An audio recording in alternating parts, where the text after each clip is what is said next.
been a great opportunity to be at Gonzaga during this time. I was here as a grad student in philosophy when Gonzaga started its run in men's basketball.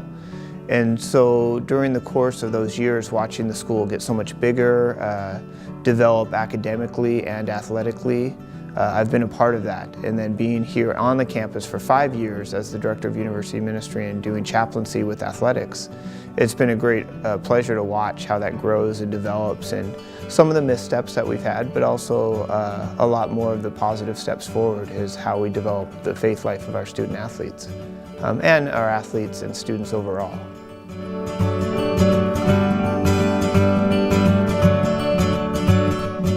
There's not necessarily any superstitions that we do.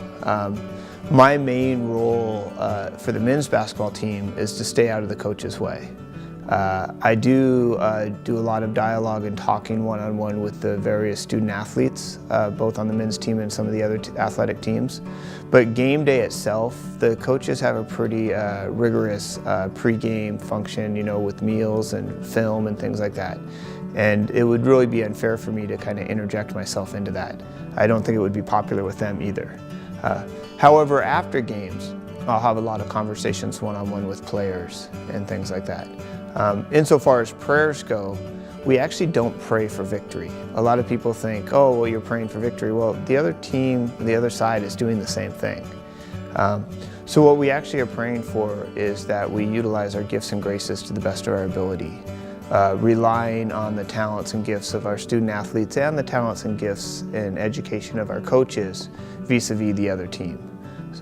So we pray and ask for good sportsmanship, both on the field and on the court, but also in the stands. So that's what the prayer is. It's not for victory per se.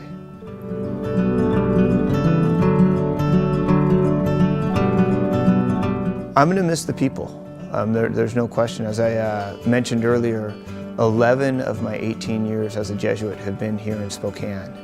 And I have some deep and lasting relationships with this community, both in the parish, in the high school, at the university, and in the city at large. And I'm going to miss those. I'll still be a part of it. I'll still, be in contact. It's not out of sight, out of mind. At the same time, I'm moving to a new city where I have to vest myself in that new city.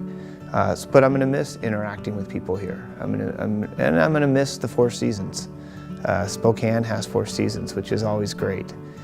Sacramento does not have 4 seasons that I'm aware of yet. So I'm gonna miss that. I'm gonna miss the people, just the beauty of God's creation in this area, and then the way we interact with each other here.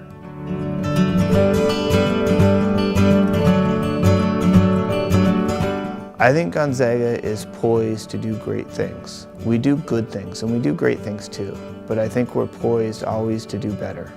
And I think in the direction we're headed right now, with the leadership we have on the cabinet and with Dr. McCullough's leadership, with Mr. Ross' leadership upstairs in athletics here, I think we're poised to do some really fantastic things here. And I keep our focus on that, of doing the best we can at all times, and then doing that evaluation and looking at how we can do it better. We're going to continue to move forward as an institution, and that's a good thing.